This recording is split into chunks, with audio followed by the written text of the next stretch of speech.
Sabado, Groove Radio.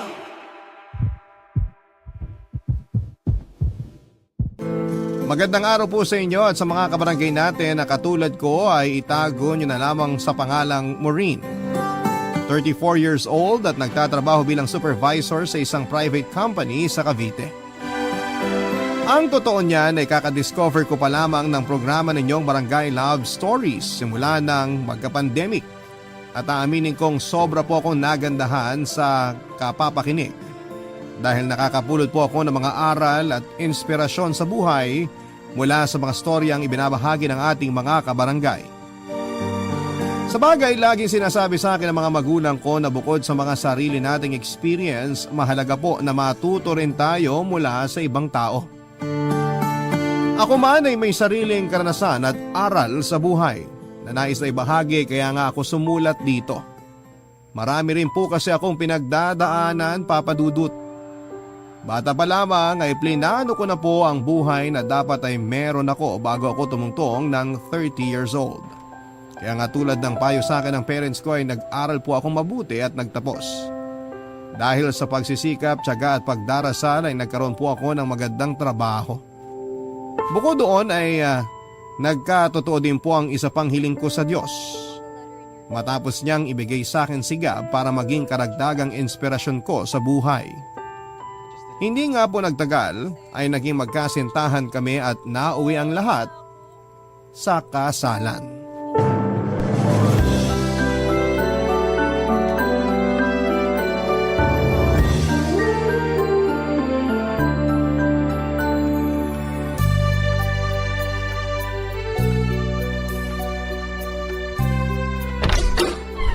Ay, nakakapagod naman ang araw na to. Sobrang traffic pa pauwi. Oh, darling, nandiyan ka na pala. Pakis nga. Mwah. Grabe, darling. Amoy isda ka naman. Amoy isda talaga ako. Katatapos ko lang magprito ng isda dun eh. Tara na sa mesa para makakain ka na. Sa itsura mo mukhang sumaba ka sa matinding gera eh. Hindi lang matindi. Sobrang tindi. Ay, pero teka, mamaya na tayo kumain. Papahinga muna ako dito sa sofa. Ay, grabe. Nakaupo rin sa malambot na sofa. Kung alam mo lang upong sexy na ako dun sa jeep kanina. Sinabi ko naman sa'yo na mag-taxi ka na. Usog ka, tatabihan kita. O ayan. Akin na yung mga binti mo, mamasahihin ko. Uy, grabe naman. Ayos lang. Upo lang ang katapat nito. At saka baka pagod yung mga kamay mo, darling. Mapasma ka pa. Wala namang kaso sa akin. Gusto ko lang makatulong ibsan yung nararamdaman mo. Tsaka, magaling kayang magmasahe tong kamay ko. Alam mo yan. Puro ka talaga kalokohan. Okay nga lang ako. Huwag ka na mag-abala. Maiba nga pala tayo. Kumusta naman ang araw mo dito? Ayun, okay naman. Nasira yung lababo kanina kaya inayos ko. Tapos nakapaglaban na rin ako at nakapagpatuyo. Mamaya ko na lang tutupiin yung mga damit natin pagkatapos natin kumain. Tapusin ko yun habang nanonood tayo ng TV. Naks naman, napakabait naman ang asawa ko. Mabait lang? O syempre masipag din. Yan ang gusto ko sa'yo eh. Pero nakalimutan mo rin sabihin na gwapo. Ano ba yan? Namihasa ka naman yata. Ganun talaga. Pero alam mo, darling, sa totoo lang, nakakapagod din yung mga ginawa ko rito sa bahay. Kahit na mukhang kinaya ko at natapos ko, lawit pa rin ang dila ko. Ibang klase. Ayoko maging ganito hanggang tumanda ako. Alam mo naman na wala ka pang nahahanap na bagong trabaho, di ba? Hayaan mo, kapag may mapapasukan ka na, hindi mo na naman gagawin ang mga gawaing bahay na yan. Ngayon lang naman yan habang naghihintay pa tayo ng tawag mula dun sa mga kumpanya na inaplayan mo. Kung bakit kasi ang tagal-tagal nilang tumawag. Nakakainip din kayong maghintay dito sa bahay natin. May iba namang tumatawag pero hindi mo pinupuntahan kapag ini-schedule ka ng interview, di ba? Di sana may trabaho ka na ngayon, darling. Kaya ako nga hindi pinupuntahan kasi alam kong pangit. Paano mo naman nasabi hindi mo pa nga pinupuntahan? Basta alam ko lang. Nagsisisi nga ako kasi nag-apply pa ako sa kanila eh. Kaya nga nitong nakaraan, nire-research ko muna ng husto yung company bago ko magpasa ng resume. Para kapag may schedule na ng interview, pupunta na lang ako. Kaso yun nga, kung kailan naman sigurado na ako sa kanila, Mukhang sila naman ang alanganin sa akin. Basta, huwag ka lang mawala ng pag-asa na makakahanap ka rin ng trabaho na para sa'yo talaga. Hindi talaga. Alam mo iniisip ko, kawalan nilang isang tulad ko. Di ba magaling naman ako? Oo naman. Okay, Tams? Kaya kawalan talaga nila kapag di nila ako kinuha. Asset kaya ako sa mga kumpanya nila. Sa galing ko ba namang to? Oh, paano? Kain na tayo, darling. Medyo nagugutom na kasi ako eh. O sige, ako rin. Biglang nagutom at nadoble ang pagod ko.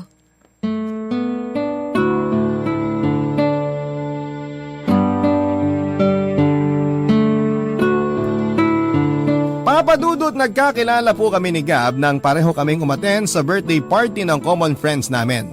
And that time ay nagtatrabaho siya bilang insurance agent sa isang kilalang insurance company sa bansa. Guwapo, malakas ang karisma at sexy. Ganyan ko po siya i-describe. Mabait din po si Gab at hindi boring na kausap. Mabilis kaming nagkapalagayan ng loob matapos kaming ipakilala ng mga kaibigan namin sa isa't isa. May punto pa nga na tinukso pa nga nila kami kasi pareho kaming single ni Gab. Pero pinagtawanan lang po namin ang mga pang-aasar nila, Papadudot. Dahil nga magka-vibes kami ay nagkapalitan na rin po kami ng numero at social media account. Tapos ay doon na po nagsimula ang pag-uusap namin na nauwi nga sa malalim naming samahan. Nang ikasal po kami ni Gab ay wala pong pagsidlan ang kasiyahang nadarama ko. Dahil para sa akin ay siya na ang lalaking sagot sa gabi-gabi kong panalangin sa Diyos na makakasama ko sa pagbuo namin ng pamilya. Kaya lang bago pa lamang kami sa aming kasal nang subukin po ang aming pagsasama. Yon ay nang mawala ng trabaho si Gab at nahirapan siyang makapag-apply muli dahil sa pagiging pihikan niya. Nang mga panahon na yon ay nagkasundo kami na siya na lamang muna ang tatao sa maliit naming bahay dahil nagtatrabaho po ako.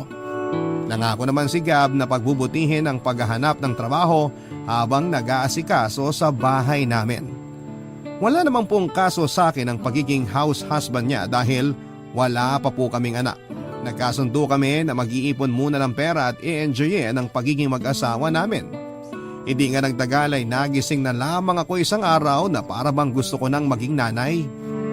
Doon ko kinausap si Gab na handa na ako sa pagkakaroon ng anak. Bagay na sinang-ayunan naman niya. That time, probationary na siya sa isang private company at tiwala naman siyang mareregular. At kahit papaano ay meron naman kaming naipon para sa pinaplano naming pamilya.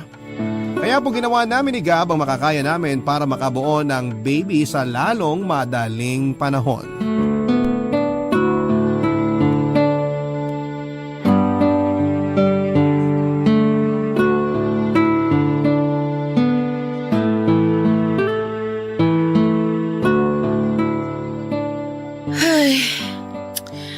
Bakit negative na naman? Ano? Wala na ba talagang pag-asa? Oh, darling. Bakit nakasimangot ka dyan? Sinong hindi sisimangot? Tingnan mo nga itong result ng PT ko, oh. Negative na naman. Tingin nga. Oo nga, no? Ibig sabihin hindi ka pa rin buntis, darling. Ganun na nga. Nalulungkot lang ako. Pangilang PT ko na to. Pero ganun pa rin yung resulta. Bunga, akala ko pa naman this time makakabuo na tayo. Ginagawa naman natin ang lahat pero bakit parang ang hirap? Ay, hindi ko rin alam ang sagot sa tanong mo. Pero hayaan mo na lang siguro. Hayaan? Ano ibig mong sabihin na hayaan ko na lang? Hayaan. Yun bang kung dumating, okay. Kung hindi, okay pa rin. Ikaw nang may sabi. Ginagawa naman natin ang lahat, di ba? Para makabuo tayo ng baby. Kaso mukhang hindi pa to yung time para magkaanak tayo, darling. Kaya ang suggestion ko, hayaan mo na lang. Nandun na tayo sa sinasabi mong hayaan. Kung dumating, okay. Kung hindi, okay pa rin. Kaso bakit parang ayos lang sa'yo? Ha? Ano pinagsasabi mo? Sa tono mo kasi mukhang wala kang pakialam kung magkaanak man tayo o hindi eh. Kasi sabi mo hayaan na lang. Alam mong hindi totoo yan, Maureen. Kung hindi totoo, hindi mo rin sana sasabihin na hayaan na lang natin. Kasi hindi ka ba nakakaintindi? Gusto ko na nga magkaanak tayo eh. Tapos ayaw pang ibigay sa atin. Hindi naman natin pababayaan ang magiging baby natin ah. Palalakihin naman natin siya na maayos at saka aalagaan ng mabuti. Bakit ba hindi marinig ng Diyos yung panalangin natin? Bingi ba siya? Dinami mo pa talaga ang Diyos sa kabaliwan mo? Hindi ako baliw. Nagsasabi lang ako ng feelings ko. Pwes, ayusin mo yung feelings mo dahil nakakainis. Lalo ko lang tuloy na patunayan na wala kang pakialam sa nararamdaman ko dahil sa inaasal mo gabi. Alam mo, napipiko na ako sa'yo. O bakit ka nagagalit? Dapat ako yung magalit sa ating dalawa kasi ako yung binabaliwala mo. Wala akong binabaliwala rito, Maureen. Masyado ka lang praning mag-isip. Pwede ba? Kung frustrated ka dahil hanggang ngayon negative pa rin na result ang pregnancy test mo, pwes huwag mong ibaling sa akin. Nananahimik ako rito tapos bigla mo akong aawayin? Ano ka, baliw? Baliw na kung baliw. Pero masama bang gustuhin ko na magka-baby na tayo? Hindi nga masama. Pero ang masama yung questionin mo ang proseso. Alam mo, kung sisirain mo lang umaga ko, mabuti pa pumasok na ako sa trabaho. At least doon hindi ako bubungangaan ng katulad ng ginagawa mo. Alam mong hindi kita bubungangaan kung inaayos mo lang sana yung mga sinasabi mo. Maayos ako. Ikaw ang magulo. Hay naku, ewan ko sa'yo! Umalis ka na nga! Sinisira mong umaga ko! Ikaw ang sumira sa umaga mo, no? At aalis na talaga ako kahit hindi mo sabihin. Panira ka ng araw. Bad trip ka. Tawagin niyo na po akong desperada pero nagkakaedad na po ako, Papa Dudut. At alam naman natin na mahirap sa mga kapwa ko kababaihan ang makabuo o magdala ng sanggol sa sinapupunan habang tumatagal. Bukod doon ay nakaplano na po sa akin na magka-baby pagtungtong ko sa edad na 26 years old. Para naman meron pa po akong lakas at pagkakataon na alagaan ang anak ko. Pero dahil nga sa paulit-ulit na pagkabigo na makabuo kami ni Gab ay pinanghinaan po ako ng loob at nagduda para sa plano sa amin ng Panginoon. May punto na kunesyon ko ang pagkababae ko dahil na rin sa kung papaano tratuhin ni Gab ang sitwasyon namin. Para po kasing hindi mahalaga sa kanya ang feelings ko at ang pamilya na bubuuin namin. Hanggang sa isang beses ay may nakapagpayo po sa akin na magpakonsulta sa doktor para malaman kung may diferensya ang matres ko, Papa Dudut. Tapos ay doon ko po na-discover na meron akong PCOS. Yun po ang dahilan at tanging hadlang para magkaroon kami ng baby ni Gab sa lalong madaling panahon. Kung daw na ako na palaging negative ang nakikita ko sa resulta ng pregnancy test. Samantalang wala po akong ideya na meron na pala akong medical condition. Mas lalo po ako nanlumo at nagtampo sa Diyos dahil sa pagkantala ng plano ko sa buhay. Barangay Love Stories. Barangay Love Stories. Nang mga panahon na yon ay aminado ko na nawala na ako ng gana na isang araw ay makakabuo kami ng baby ni Gab at matutupad ang pangarap kong magkaanak. Kaya nga pareho naming ginugol ang mga panahon namin sa pagtatrabaho. Pero sa aming dalawa ni Gab ako po ang mas focus dahil may hinahabol akong promotion. Samantalang happy-go-lucky lang sa trabaho niya ang mister ko. Nasabi ko po yon dahil ang dami po niyang panahon para sumama sa mga barkada niya na uminom sa labas o lumaboy. May mga pagkakataon na natutulog ako mag-isa sa kama dahil busy si Gab sa pakikipaglaro sa mobile games sa mga kasamahan niya o di kaya ay kung ano-ano pa pong mga gawain na hindi ko namamalaya na unti-unti na palang nagpapalayo sa amin bilang mag-asawa. Hindi naman po ako mahigpit sa asawa ko. Sa katunayan, ako rin po ang nagsasabi na sumama siya sa mga katrabaho niya tuwing may labas sa mga ito para hindi naman niya maramdaman yung lungkot kapag mag-isa sa bahay namin dahil nasa opisina pa ako at napapadala sa pag-overtime. Malaki po ang tiwala ko sa mister ko at hindi ako yung klase ng babae na may pagkasilosa. Siguro sabihin na natin na wala akong panahon na isipin ang bagay na yon dahil busy po ako sa pagtatrabaho. Kaya lang ay muli na naman pong sinubok ang pagsasama namin ni Gab bilang mag-asawa nang kung kailan na-promote na ako sa trabaho bilang supervisor ay saka naman siya natanggal sa opisina nila dahil sa pagiging irresponsableng empleyado. At syempre hindi po ulit naghanap ng bagong trabaho si Gab, sa halip ay bumalik siya sa pagiging taong bahay.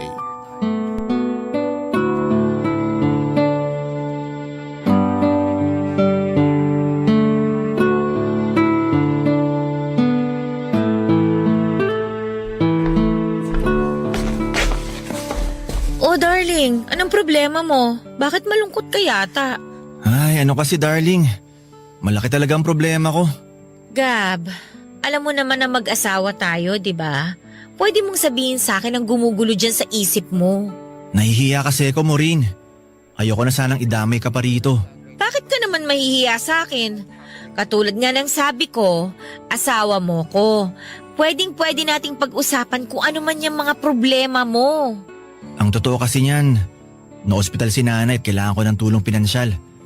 Kaso wala naman akong maiabot dahil wala akong trabaho. Pakiramdam ko nagkukulang ako sa kanya bilang anak niya. Sama-sama akong anak. Ay, alam mong hindi totoo yan. Hindi ka masamang anak dahil lang hindi ka nakakapag-abot ng tulong ngayon sa kanila. Ikaw na nga may sabi, wala kang trabaho, wala kang pagkukunan ng pera. Teka nga sandali lang, sino bang may sabi na hindi ka pwede mag-abot ng tulong sa kanila? May pera naman ako, Gab. Kahit paano pwede tayong magbigay. Hindi, wag na darling, nakakahiya naman sa'yo. Ano ba kasing nakakahiya doon? Nanay mo ang pinag-uusapan natin dito. Na kung tutuusin, nanay ko na rin. Hindi siya kung sino-sino lang. Alam ko yon, kaso hindi ko naman gusto yung ideya na ibibigay mo lang yung perang pinaghirapan mo. Kung gusto mo, utahin ko na lang. Babayaran ko na lang kapag nakaluwag-luwag na ako. Hindi mo na kailangang gawin yon. Hayaan mo na lang ako. Kasi pakiramdam ko nga wala na akong silbi. Tapos lalo mo lang pinamukha sa akin na wala akong kwenta. Ano bang pinagsasasabi mo? Alam mo kung anong ibig kong sabihin. Akala mo ba hindi ko napapansin na niyayabangan mo ako? Porque ikaw nagpapasok ng pera sa bahay na to? Wala kang idea kung gaano kahirap ang sitwasyon ko. Ako ang padre de pamilya, pero taong bahay lang ako. Nakaasa ako sa'yo. Ang hirap ng lunukin. Kahit kailan hindi ako nagyabang sa'yo. Ano namang mapapala ko kung gagawin ko yun? Mag-isip ka nga. Tsaka hindi ba kagagawan mo naman kung bakit ka natanggal sa trabaho? May pagkukulang ka bilang empleyado. Kung hindi ka naging irresponsable, hindi ka mawawalan ng hanap buhay. Oh, tapos anong ginagawa mo ngayon? Bumalik na naman yung dati mong ugali na may pagkapihikan sa ina-applyan. Tapos magkakaganyan ka dahil walang perang pumapasok sa'yo. Tingnan mo tong babaeng to. Ay naku, ewan ko sa'yo. Pagod ako tapos ang sakit mo pa sa ulo. Hindi mo na dapat dinadagdagan yung stress ko kasi mapapanot ako sa mga pinaggagawa mo. Malaki ka na naman eh. Alam mo na yung tama, alam mo na yung mali. Pero bakit kung minsan, daig mo pa yung alagaing bata na nagtatantrums kapag hindi nabibigyan ng atensyon? Hindi ko na dapat to sasabihin sa'yo kaso nakakapikon ka na eh. Excuse me nga ha, maglilinis na ako ng katawan ko para makatulog na. Hoy, Maureen! Hindi pa tayo tapos mag-usap! Bumalik ka rito!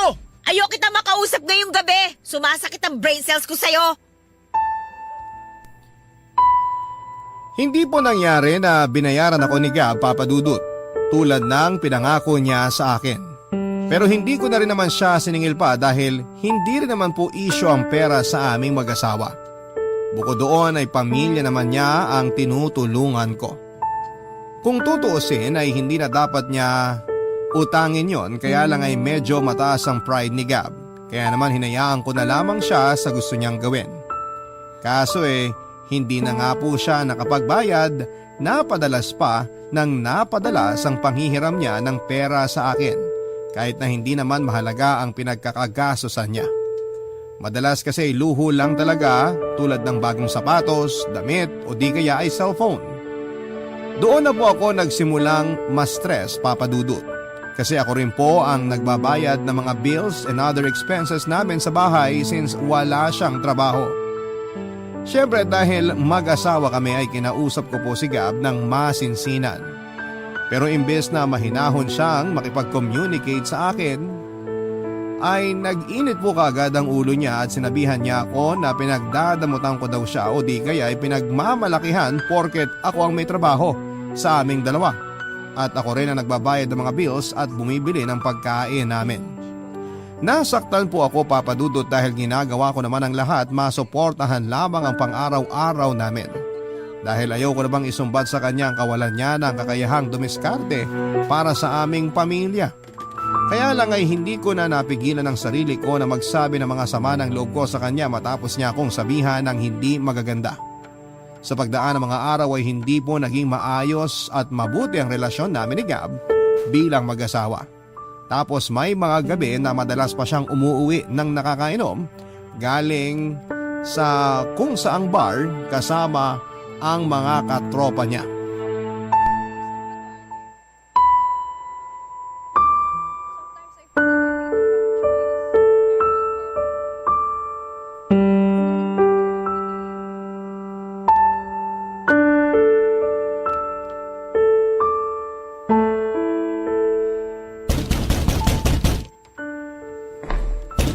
Sandali! Nandyan na!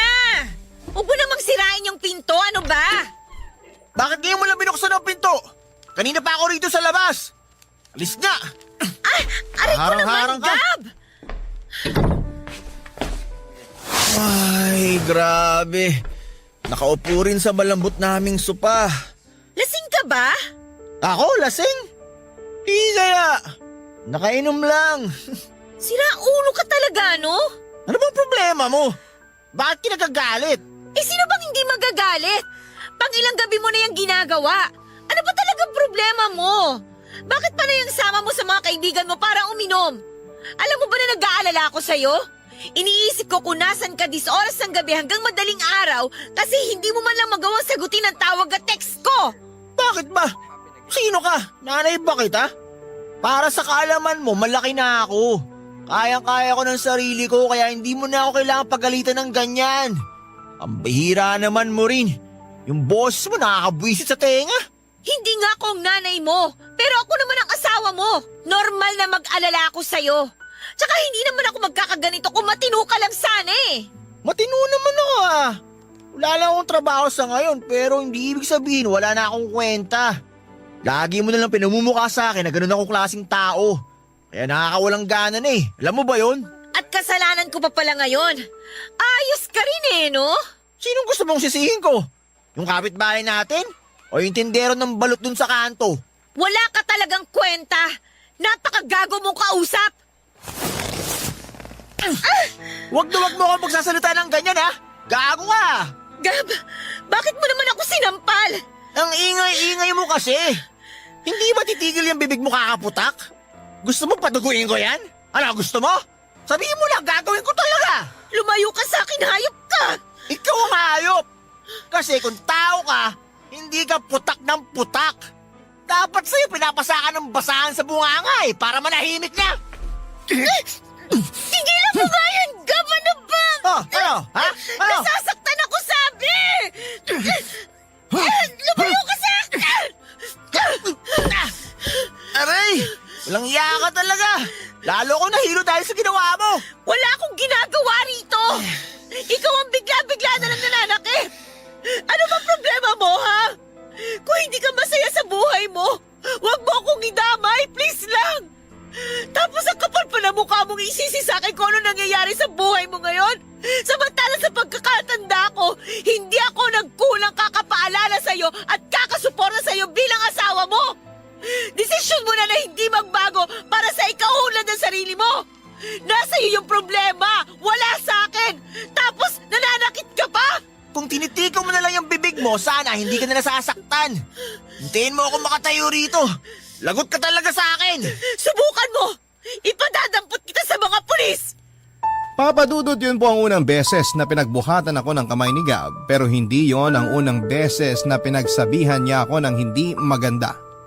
Kaya nga doble o sabihin na po nating triple yung sakit at kirot sa dibdib ko dahil sa kagagawan lahat yon ng taong pinakamamahal ko. Siyempre, pinatawad ko pa rin po si Gab nang mahimasmasan siya at nangako sa akin na hindi na niya yon uulitin. Pero hindi rin po niya yon napangatawanan dahil naulit ang pananakit niya sa akin sa tuwing sinisit ako siya o di kaya minamasama niya ang mga sinasabi ko tungkol sa kanya.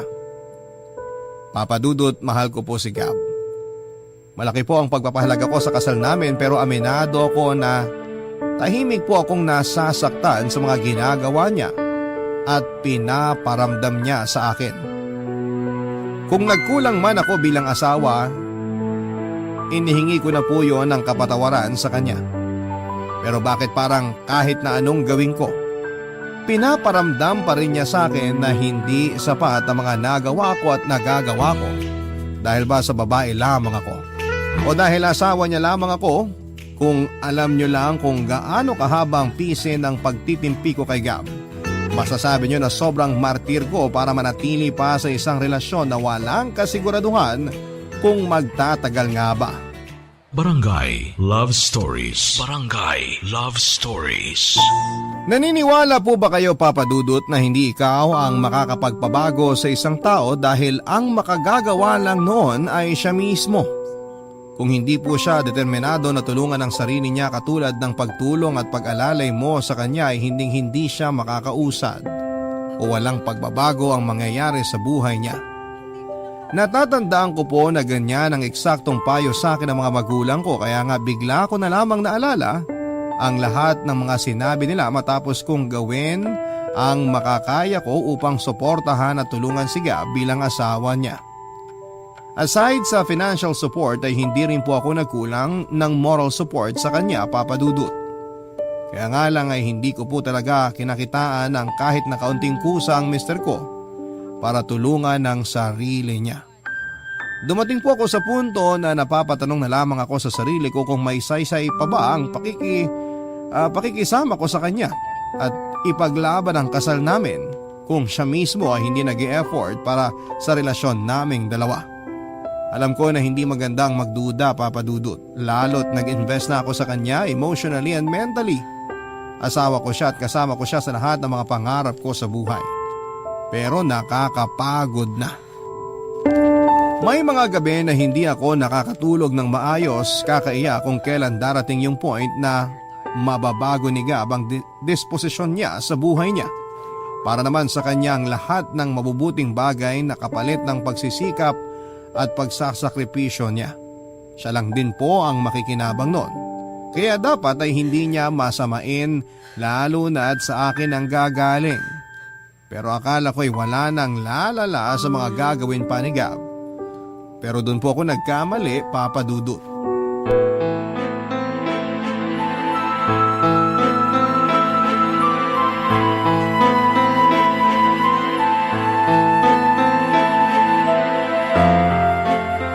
Gab! Ano to? Ano ba yan? Ikaw ang tinatanong ko! Bakit may foil sa damitan mo, ha? Saan mo ito ginagamit? Ano ba pinagsasabi mo? Akin na nga yan. Nagtutupi ako ng mga damit mo tapos nakita ko na lang to dun sa drawer mo. Sabihin mo nga sa akin, nagdodroga ka ba kaya ka may ganito? Ano? Sagutin mo kung lintik ka! Ano kasi, Maureen? Kailan pa? Darling, Tinatanong kita kung kailan pa, Gab! nito lang nakaraang buwan, pero isang beses lang naman yun. Sinong ginagago mo? Sa palagay mo maniniwala ako na hindi mo na yung ginagawa samantalang meron kang ganito sa damitan mo? Kaya palagi kang hingi ng hingi sa akin ng pera? Tapos sa ganito lang napupunta? Pabayaan mo muna kasi ako magpaliwanag. Ano pa bang paliwanag mo? Alam ko na kasi kung saan pupunta ang usapan na to eh. Ang ending, ako na naman yung sisisihin mo. Na kesyo kasalanan ko yung mga kamalasan mo sa buhay. Na masyado akong pakialamera samantalang hindi naman ako ang nanay mo. Na kapag hindi kita pinagbigyan sa gusto mo, kinokontrol ko na yung buhay mo. Di ba yan lagi mong sinasabi sa akin? Ang kapal-kapal ang mukha mong gumawa ng ganitong klase ng katarantaduhan imbis na pagtuunan mo ng atensyon yung relasyon at pamilya natin. Hindi ko maintindihan nasa na ba yung utak mo? Nandiyan pa ba sa ulo mo o nasa talampakan mo na? Kasi kung nag-iisip ka, alam mong hindi to gawain ng matinong tao. Nagawa ko lang naman yun kasi pinilit ako ng mga kaibigan ko. Ano ba yan, Gab? Hinayaan mo lang na kontrolin ka ng mga taong yon? Tsaka, paano mong natatawag pa rin silang kaibigan? Samantalang hindi naman sila mabuting impluwensya sa'yo. Hindi ko na talaga alam ang gagawin ko o sasabihin ko sa'yo kasi ako yata ang unang mababaliw sa atin. Para ako nag-aalaga ng bata na nasa katawan ng matanda. Please lang, ayusin mo ang buhay mo bago ka pasirain ang bisyo mo. Inaayos ko naman, pero... Pero ano? Puro ka na lang dahilan. Ang hirap kasi sa'yo. Hindi ka consistent sa ginagawa mo. Yung gana mo, good for one day lang tapos bukas expired na. Nahihirapan na akong intindihin ka sa totoo lang. Tapos, lalo mo lang pinasakit ang ulo ko matapos kung malaman itong pinaggagawa mong ungas ka. Papa Dudut, dumating po ako sa punto ng buhay ko na parang gusto ko na lamang sampalin ang sarili ko ng maraming beses nang sa ganon ay magising na ako sa katotohanan na hindi na magbabago si Gab kahit na anong tulong ang gawin ko. At matapos ko ngang malaman ang iba pa niyang bisyo bukod sa paglalasing ay mas lalo lamang akong nadismaya sa kanya, Papa Dudut. Bigla-bigla ay nag-flashback sa akin yung mga sakit at hinanakit na ibinigay niya sa akin sa loob ng aming relasyon. Kaya mas lalong-lalo akong nakumbinse na wala ng pag-asa na magkakaayos pa kami. Pero dahil may pagkatanga ako ay pinatawad ko po ulit si Gab, Papa Dudut. Pero sa kondisyon na magbabagong buhay na siya at hindi na niya isasangkot ang sarili sa ganong uri ng bisyo. Kaso ay hindi ko na alam kung ilang beses nang nangako si Gab tapos sa huli sisirain lamang niya mga sinabi niya at hindi po niya tutuparin. Sa totoo lang, Papa Dudut, laking pagsisisi ko na kinasal ako sa kanya dahil puro na lamang stress at sama ng loob ang idinulot niya sa akin. May punto na parang gusto ko na lamang siyang ibalik sa nanay niya dahil wala pa mang kaming anak ay daig ko pa ang nag-alaga ng sandosenang bata sa katauhan niya. Ang sabi nila ay darating at darating ka rin sa punto na magsasawa ka na kahit mahal mo pa yung tao ay mas gugustuhin mo na lamang na lumayo sa kanya dahil wala ka nang nararamdaman na pagpapahalaga sa relasyon ninyo. Kundi dahil pag nanatili ka pa sa pakikisama sa kanya, baka makita mo na lamang ang sarili mong hubot-hubad na naglalakad sa kalsada. At yun po ang eksaktong naramdaman ko nang muli ay isangkot na naman ni Gab ang sarili niya sa isang gulo kung saan ay napaaway siya at pansamantalang nakulong. Kinailangan ko pa po siyang tubusin sa presinto at grabe ang kahiyan ng inabot ko para maareglo ang kanyang nagawang kaso.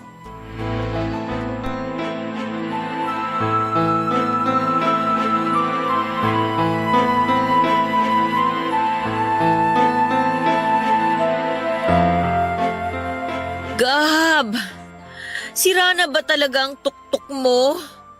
Ano bang pumasok dyan sa kukote mo para maghamon ka ng away dun sa bar na pinuntahan nyo ng mga kaibigan mo at kamuntik mo pang madisgrasya yung tao? Naiintindihan mo ba na grabing iskandalo ang ginawa mo para puntahan at piyansahan pa kita dun sa presinto? Di sana kung masama ang loob mo, hindi mo na lang ginawa. Pinabayaan mo na lang sana ako mabulok doon kung isusumbat mo lang din sa akin na... Aray! Bakit mo naman ako pinatukan? Nakuha mo pa talaga magsalita ng ganyan imbis na magpasalamat sa akin dahil pinuntahan kita at inareglo ko yung kaso mo? Gab, ano bang ginagawa mo sa sarili mo? Gusto mo na ba talaga sirain ang buhay mo? Desidido ka na ba talaga mabulok sa kulungan at doon na tumanda? Kasi alam mo kung oo, sabihin mo lang, ibabalik kita doon ngayon din! Baliw! Ah, ako pa talaga? Ako ba yung nakulong at kamuntik na makasuhan? Ako ba yung nanggulo tsaka nakasira ng mga gamit dun sa bar? Ako ba yung lasinggero? Hindi ba ikaw yon? Ikaw lahat yon! Pwede mo huwag mo nga akong baliktarin? Ay, sorry na, okay? Hindi ko lang talaga nakontrol yung emosyon ko kasi naman, napiko na ako at nakainom. Kung hindi naman ako lasing, hindi ko naman gagawin yun. Bakit ba kasi ang hilig mong uminom? Ano bang napapala mo sa pag-inom ng alak? Yung mga perang hinihiram mo sa akin na dapat pinang-a-apply mo, dun lang napupunta. Pag hindi naman kita nabibigyan, nagagalit ka. At minsan pinagbubuhatan mo pa ako ng kamay. Hindi ko na talaga alam kung magbabago ka pa o habang buhay magiging ganyan ka na lang. Anong ibig mong sabihin mo rin? Pagod na kasi ako eh.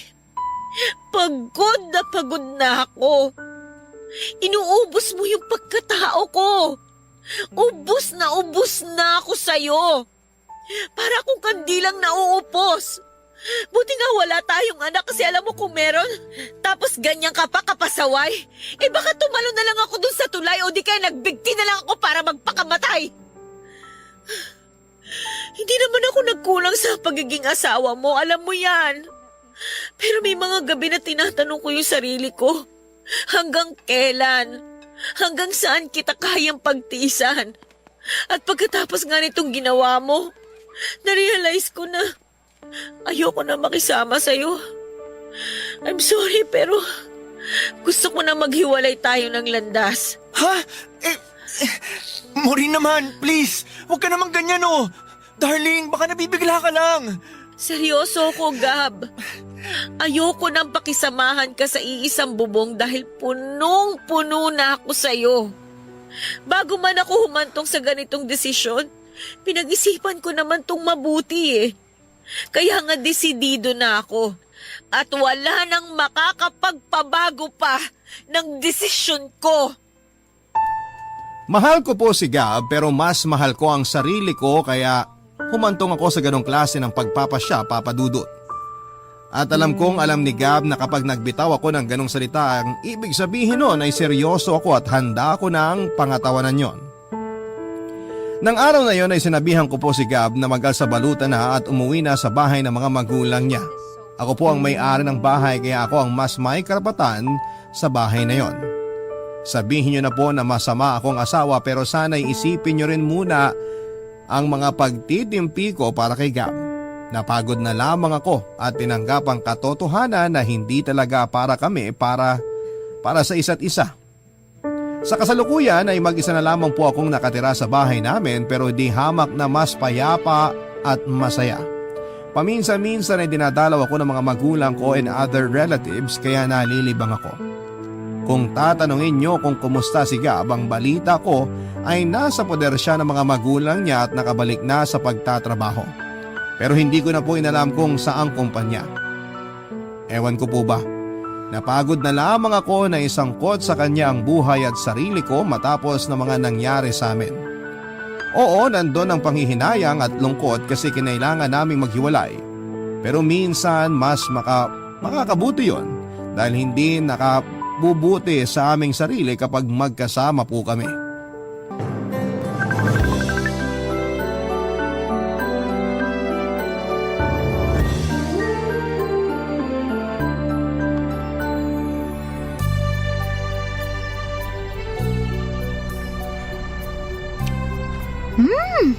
Ang sarap naman itong macaroni salad na gawa mo, George. Naks, salamat at nagustuhan mo, Ami. Sobra! Ano ba nilagay mo dito? Hindi nakakaumay yung lasa, ha? Wala naman akong special ingredient na nilagay dyan. We, hindi nga. Alam mo, gumagawa rin naman ako ng macaroni salad. Pero bakit hindi naman ganito kasarap?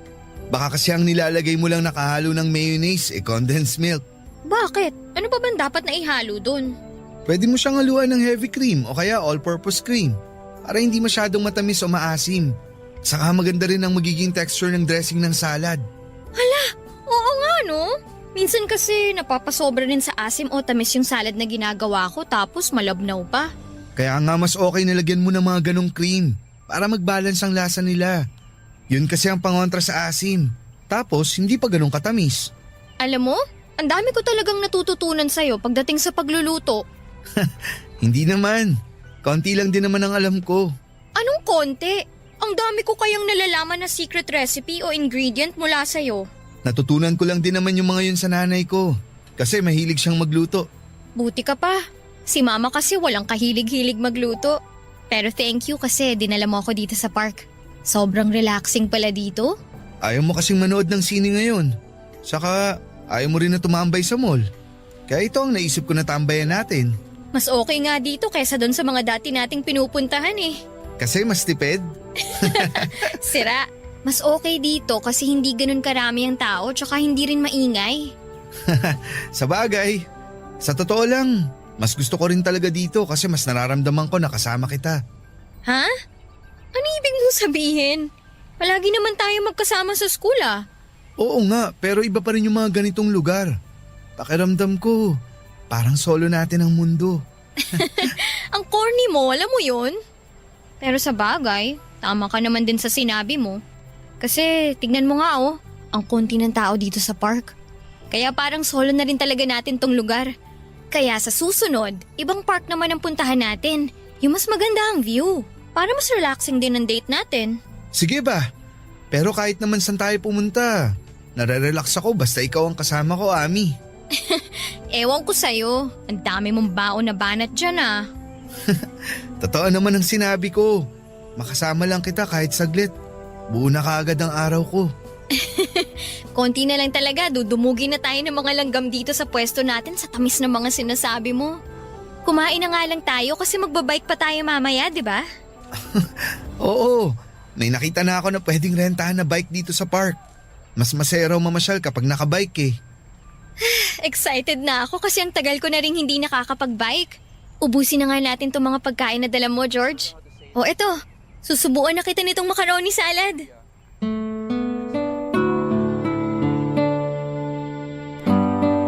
Papadudot akala ng ibang mga kaibigan ko ay may relasyon na kami ni Ami.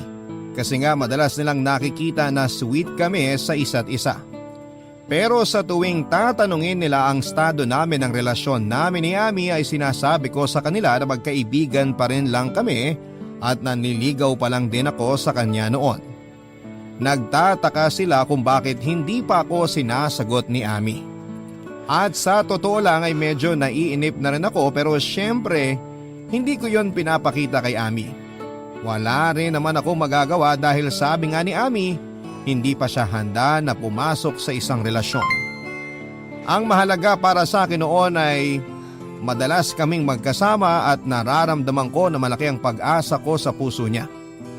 At sabi nga niya, may hinihintay lang daw siya na sign bago niya ako sagutin. Ang dating nun sa akin, gusto niya rin ako pero mas gusto niya pang makita na seryoso ako sa kanya, Papa Dudut.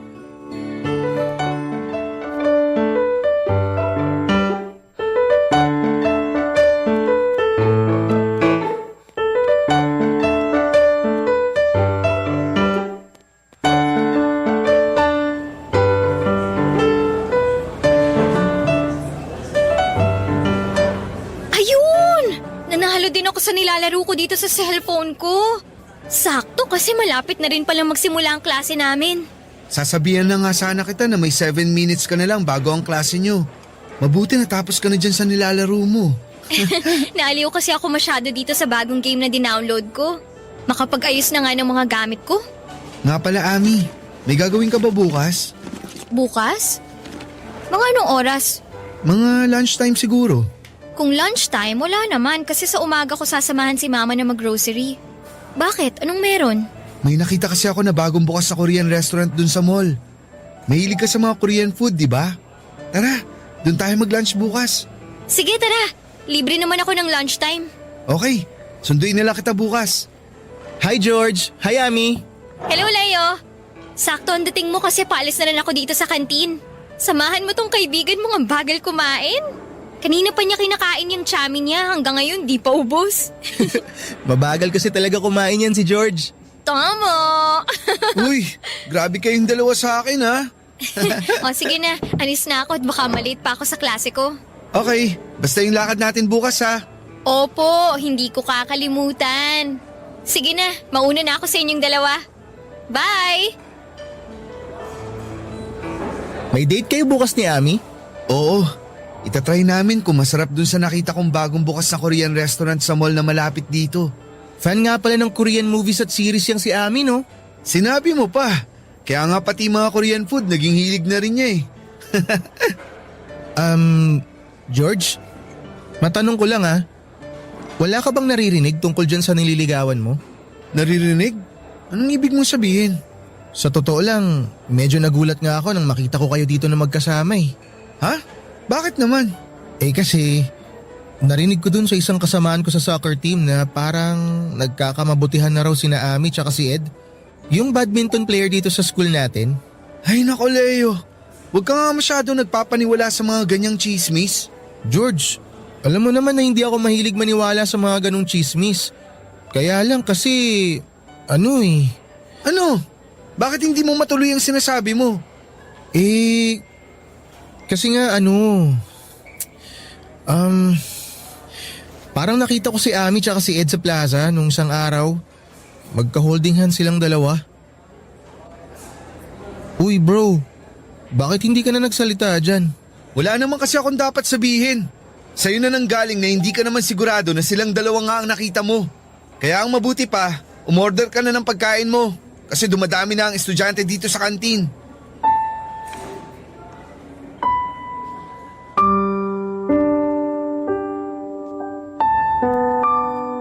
Papa Dudut, hindi talaga ako naniniwala sa sinasabi ng kaibigan kong si Leo.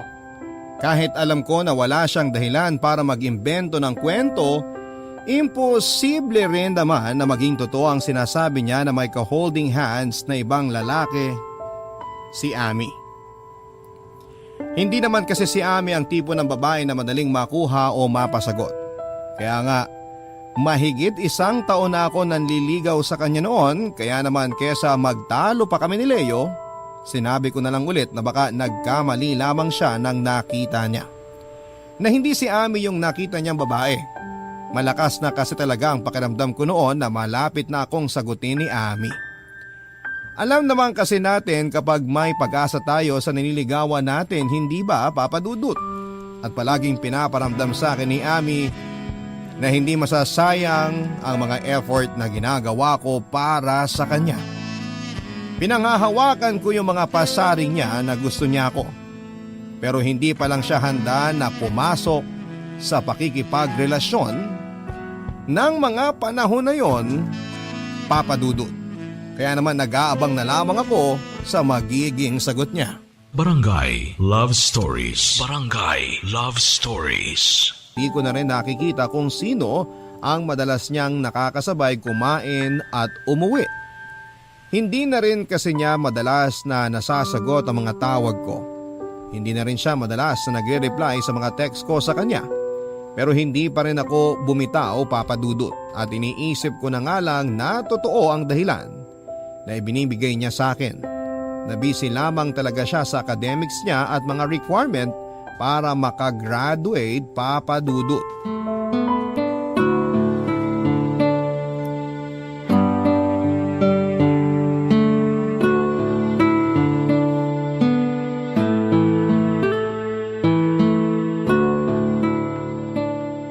Ami! Ami, sandali! Ang bilis namang maglakad ni Ami. Kanina ko pa tinatawag pero hindi niya ako nililingon. Ay! Ami!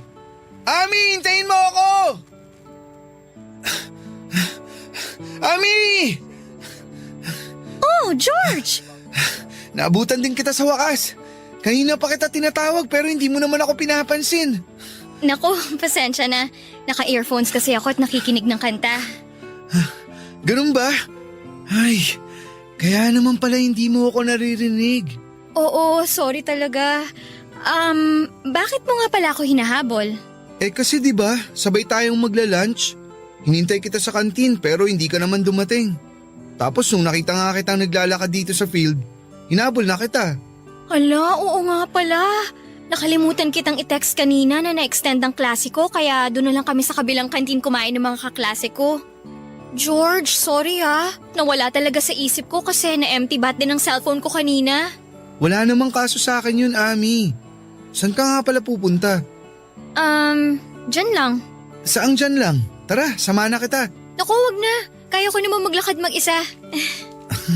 Alam ko namang kaya mo, pero gusto lang sana kitang samahan. Lika na, saan ka ba pupunta? Hindi na nga, George. Ako na lang mag-isa maglalakad. Sige na, baka may klase ka pa. Wala akong klase, kaya may oras ako para sa'yo. Ikaw lang naman ang walang oras sa akin eh. Ano bang pinagsasasabi mo? Ami, alam kong alam mong ibig kong sabihin. Hindi ka na masyadong nagre-reply sa mga text ko. Hindi mo na rin sinasagot ang mga tawag ko. Ano naman ngayon? Required ba na palagi akong sumagot kapag nagtitext o tumatawag ka sa akin? Hindi naman sa ganun. Kaya lang kasi, kahit kapag nagyayaya ako na lumabas tayo, palagi ka rin namang busy. Ano magagawa ko? Sa busy nga ako sa mga ganap dito sa school at thesis ko. Alam mo, George, parang masyado ka lang nagiging demanding. Uy, hindi naman Talaga? Hindi? Kahit ang dami mong nirereklamo sa akin ngayon? Alam mo, mas mabuti siguro kung tumigil ka na lang sa panliligaw mo sa akin. Uy, Ami, wag naman ganun. Sorry na. Namiss lang naman kita kaya nagkakaganito ako. Ayun na nga Hindi pa kita boyfriend pero nakakasakal na yung mga kinikilos mo. Makaalis na nga. Sinasayang mo lang ang oras ko. Ami, sandali lang. Mag-usap muna tayo. Ano ba? Bitawan mo nga ako. Wala na tayong dapat na pag-usapan, George. At uulitin ko tumigil ka na sa panliligaw mo sa akin para manahimik na rin ang mundo ko sa'yo. Hindi mo naman kailangan gawin yun. Promise, Hindi na ulit ako mangungulit. Basta hayaan mo lang ako sa ginagawa kong panliligaw. Hindi nga pwede! Bakit hindi na pwede? Kasi may boyfriend na ako. Kaya layuan mo na ako at tigilan mo na ako. Papadudot sa kabila ng mga sinabi sa akin ni Ami ay hindi rin kagad ako sumuko sa kanya. Palagi pa rin ako nagtitext sa kanya kahit na hindi na siya nagre-reply. At minsan din ay nilalapitan ko siya kahit ayaw na niya akong kausap. Nagpapadala rin ako ng regalo sa bahay niya kahit na hindi ko sigurado kung tinatanggap o tinatapon lang ba niya yon. Gusto ko lang na makita niya na ako ang mas karapat-dapat na lalaki para sa kanya, na ako na lang sana ang piliin niya. Pero dumating ang araw na napagod at sumuko rin ako at tuluyan na akong huminto sa paghahabol ko kay Ami. Mabuti na lang papadudot patapos na rin ang huling taon namin sa kolehiyo kaya naman nagawa kong makapag-move on kaagad. Lumuwas ako ng Maynila at dito na nagtrabaho. Malaking factor din kasi yon na hindi ko na siya madalas na nakikita kaya nagawa ko rin kalimutan si Ami.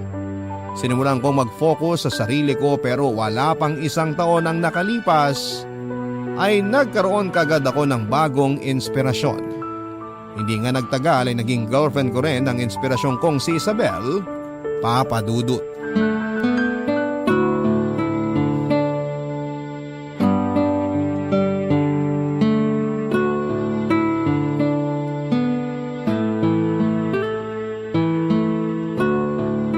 Tao po! Tao po! Sino kaya yung kumakatok sa labas? Nakatulog pala ako dito sa sofa. Teka, anong oras na ba? 1:00 na pala ng madaling araw. Sinong pupunta dito sa apartment ko ng ganitong oras? George! George, nandyan ka ba? Oh, Tao boses po! ni Isabel yun ah. Ano bang ginagawa niya dito ng ganitong oras? Buksan ko na nga yung pinto.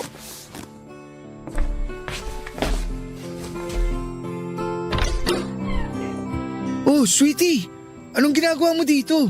Ay, mabuti naman at binuksan mo na tong pinto. Kala ko umalis ka kanina kaya walang tao dito sa apartment mo eh. Alam mo naman kapag ganitong oras, nandito lang talaga ako. Lika, pasok ka. Salamat. Ano bang meron at napasugod ka dito ng ganitong oras? Saka, bakit parang ang laki naman ng bag na dala mo? Sweetie, ang totoo, lumayas na ako sa bahay namin. Ha? Bakit mo naman ginawa yun? Magkausap lang tayo kanina sa cellphone bago ako matulog. Wala ka naman kahit na anong binanggit na aalis ka ng bahay niyo at pupunta ka dito. Wala talaga akong binanggit kasi alam ko na pagod ka kanina galing sa trabaho. Pero sweetie, di ba nakwento ko na sa'yo dati na napapadalas ang pag-aaway namin ni Mama? Oo nga, pero hindi naman sapat na dahilan yun para lumayas ka sa bahay niyo. Hindi mo kasi ako naiintindihan eh. Uy, sweetie, bakit naman bigla ka na lang umiyak? Eh kasi parang ayaw mo ako dito sa apartment mo eh. Hindi naman sa ganun. Nagulat lang ako kasi nga napasugod ka ng ganitong oras. Tapos may dala ka pang mga gamit. Eh kasi nga, lumayas na ako sa bahay namin. Paulit-ulit lang, George. Ay, ano ba talagang nangyari? Anong pinagtalunan niyo ng mama mo? At bakit ka nagalit sa kanya? Hindi naman talaga ako galit kay Mama. Oo, masama yung loob ko. Pero hindi siyang dahilan kung bakit umalis ako sa bahay namin. Eh sino palang dahilan? Yung bagong kinakasama ni Mama. Oh, bakit? Anong ginawa niya sa'yo? Ang totoo, George. Matagal ko na siyang nahuhuling binobosohan ako habang naliligo sa banyo. Umaalis din naman kagad siya kapag nahuhuli ko siya. Sinabi ko yun kay Mama dati. Pero nagalit lang si Mama at sinabihan ako na wag raw ako mag-imbento ng kwento. Kaya lang kanina habang nasa palengke si Mama, natakot na talaga ako. Kasi naramdaman ko na pinipilit buksan ng boyfriend ni Mama yung pinto ng kwarto ko. Mabuti na lang nakadobulak ang pinto ko noon kaya hindi niya ako nagawang pasukin sa kwarto. Pero hindi ko na kayang magtiis sa pangmamanyak na ginagawa niya sa akin. Natatakot ako na tuluyan niya na akong magawa ng masama. Kaya nagdesisyon na ako na lumayas na sa bahay namin. Bakit naman hindi mo kaagad sinabi sa akin ang tungkol dito? Dahil ayoko ng gulo. Ang gusto ko lang, makalayo na kay Mama at sa manyakis na lalaking yun. George, dito na lang ako sa place mo. May trabaho naman ako. Makakapag-share ako sa mga gastusin mo dito. Promise, hindi ako magiging pabigat sa'yo. Basta, hayaan mo lang ako dito. Ayoko na kasi sa amin. Natatakot na talaga ako sa boyfriend ni Mama. Pero kung ayaw mo talaga na dumito ako, sige, ayos lang. Wala naman ako magagawa eh. Hahanap na lang siguro ko ng ibang pwede kong tuluyan na bahay. Ano ka ba? Siyempre hindi na kita hayaang umalis. Nagulat lang talaga ako sa biglang pagdating mo kanina. Pero ayos lang sa akin ang lahat. Dito ka na lang sa apartment ko, Isabel. Huwag kang mag-alala. Hindi ko hahayaan na masaktan o malapitan ka ng hayop na lalaking yun. Papadudot, nakilala ko si Isabel sa isang kantin na madalas kong kainan dati sa dati kong pinagtatrabahuhan. Maganda siya at simple lamang kung mag-ayos, mabait din siya at malambing magsalita. Yon ang mga katangian niya na nakakuha ng atensyon ko. Kaya nang maging madalas na ang pag-uusap namin at pagbabatian ay kinuha ko na rin ang pangalan niya sa Facebook, pati na rin ang cellphone number niya. Doon kami nagsimula na madalas na magkausap hanggang sa niligawan ko na nga siya at naging girlfriend.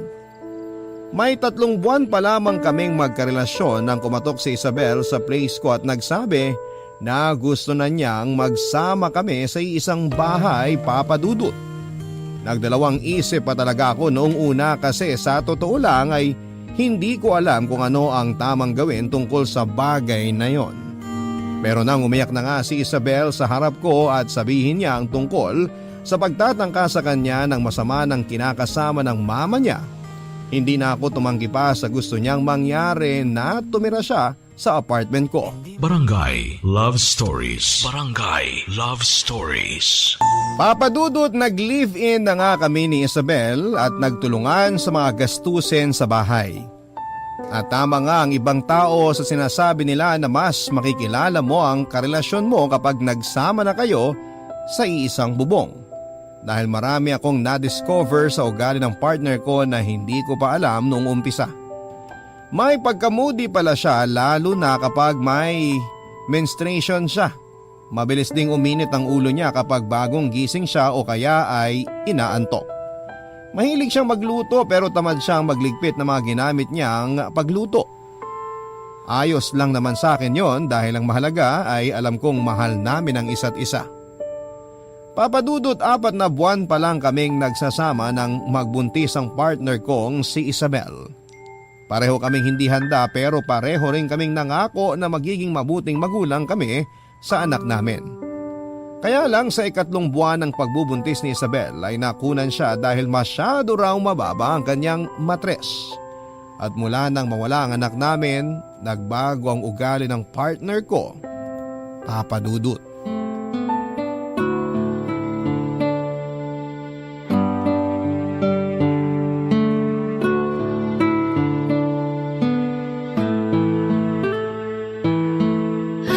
Nakakapagod ang traffic. Grabe. Sweetie, mabuti naman at nakauwi ka na. Ginabi ka na yata masyado.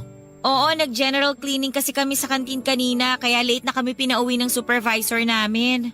Kaya pala mukhang pagod na pagod ka. Kumain ka na ba?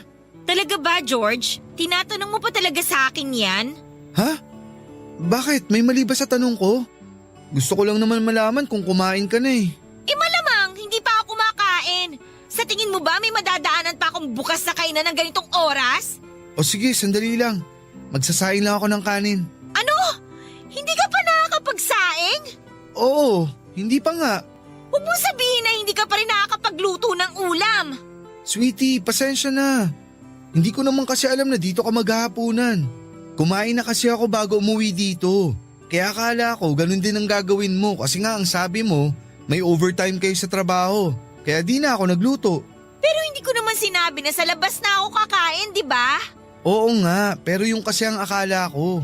Ano ba kasing ginawa mo dito sa bahay? Ang aga mo nag-text sa akin kanina na nakauwi ka na dito ah. Maaga nga, pero nag-ayos kasi ako ng toilet bowl natin. Eh di ba nung isang araw lang inayos mo na rin yon? Gumagawa ka lang yata ng dahilan eh. Totoo ang sinasabi ko, Isabel. Nagkaroon na naman kasi ng bara yung toilet bowl at nahirapan akong tanggalin. Doon talaga ako nagtagal kanina. Nakakabuwis ba, George? Isabel, huwag ka nang mainis. Hindi ko naman kasi talaga alam na hindi ka pa kumakain eh. Paano ko hindi maiinis? Pagod na nga ako galing sa trabaho, tapos wala pa akong dadat na pagkain dito sa bahay. Mabilis lang naman magsaing. Tapos anong ipapaulam mo sa akin? Delata na naman. Gusto mo yata talaga ako mamatay ng maaga eh. Siyempre hindi. Ano ba yung sinasabi mo? Eh halos araw-araw mo na akong pinapakain ng mga ulam na galing sa lata. Ano ba talagang gusto mo mangyari? Magkasakit ako sa bato? Ganito na lang. Maghahanap lang ako ng bukas na karinderya para makabili ako ng kanin sa kalutong ulam. Hintayin mo na lang ako dito sa bahay. Wag na. Hindi na lang ako kakain. Ha? Eh di ba hindi ka pa nga naghahapunan? Saglit lang naman akong bibili ng pagkain sa labas. Hintayin mo na ako. Alam mo, George, malilipasan lang din naman ako ng gutom kakahintay sa pagbalik mo, kaya mabuti pa, itulog ko na lang to. Teka, Isabel, saan ka pupunta? Sa kwarto, matutulog na ako. Buwisit! Buwisit na bahay to! Buwisit na buhay to! Buwisit talaga! Papadudot ng magbago ang ugali ni Isabel at magsimula ang malamig na pakikitungo niya sa akin ay inisip ko na gawa lang yon ng pagkawala ng anak namin. Na hanggang sa mga oras na yon ay nagdadalamhati pa rin siya kaya madalas siyang galit o mainit ang ulo kahit sa mga simpleng bagay lang. Madalas ako nakakatanggap ng mga sigaw o pagmumura mula sa kanya at minsan ay naririnig ko mula sa kanya na hindi na siya masaya sa pagsasama namin. Nakala ko ay nasasabi niya lang dahil mainit ang ulo niya. Hindi niya rin ako pinagbibigyan sa kama pero wala namang naging problema sa akin tungkol sa bagay na yon. Mahal ko si Isabel at gagawin ko ang lahat para intindihin siya. Kaya lang hindi ko alam na darating kami sa point na susubukin ng ibang tao ang relasyon naming dalawa. Hindi ko napaghandaan ang bagay na nadiskubre ko tungkol sa kanya. Sobrang sakit. Kasi ng panahon na yon kay Isabel ko na pinaikot ang mundo ko, Papa Dudut.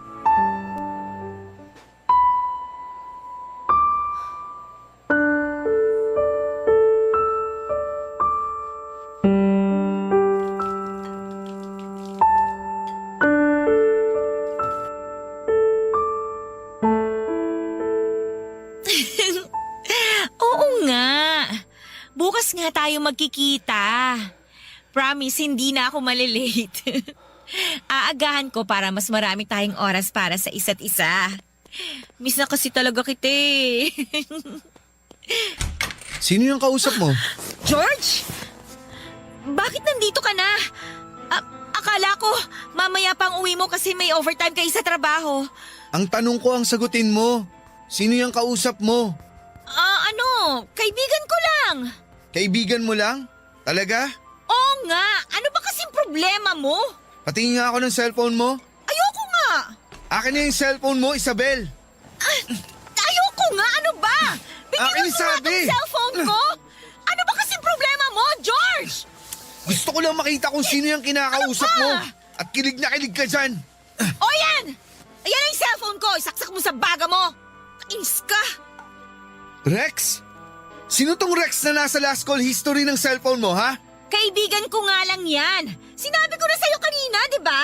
Kaibigan, pero kilig na kilig yung boses mo nang marinig kita kanina bago ako pumasok dito sa kwarto. Sabihin mo nga sa akin, saan mo pa naging kaibigan tong Rex na to? Alam mo, nakakairita ka na eh. Ano ba kasing pakialam mo kung saan ko nakilala mga kaibigan ko? May pakialam ako kasi boyfriend mo ako. Ah, ganon. O sige, para tigilan mo na yung pakikialam mo sa buhay ko, maghiwalay na lang tayong dalawa. Tapos ngayon nakikipaghiwalay ka dahil lang dito sa Rex na to? Nakikipaghiwalay ako kasi nakakabwisit na yung ugali mo. Nakakasakal ka na eh. Umay na ako sa'yo at sa pagiging makitid ng pag-iisip mo. Kaya mabuti pa, tapusin na natin ang lahat sa ating dalawa. Hindi ako papayag. Bakit? Humihingi ba ako ng permiso sa'yo? Sa ayaw at sa gusto mo, tapos na tayo, George! Isabel, wag naman ganito. Pag-usapan naman natin ng maayos to. Nag-uusap naman tayo ng maayos ah. Maayos kung tinatapos ang relasyon natin ngayon. Pero hindi naman to ang solusyon sa problema natin. Sorry kung nagalit ka agad ako kanina. Hindi ko sinasadya na sigawan ka. Wala na akong pakialam kung sinasadya mo o hindi. Ang gusto ko na lang, mag-break na tayo! Isabel, mahal mo pa rin naman ako, di ba? Ayusin na lang natin to. Sorry na. Ayun na nga, George eh! Hindi na kita mahal, kaya nga ako nakikipag-break na sa'yo! Hindi ako naniniwala. Alam ko na mahal mo pa rin ako.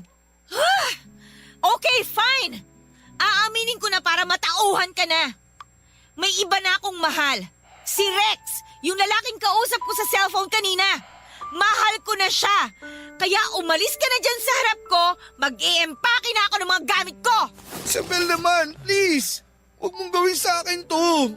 Hindi ko kayang mawala ka sa buhay ko. Huwag mo akong iwan. Bitiwan mo nga ako, Parang George. awa mo na, Isabel. Huwag mo nga akong yakapin. Ano ba? Huwag mo Alis ka akong nga dyan, iwan. mag-i-empake na ako. Alis dyan! Huwag mo kunin mo ang gamit mo.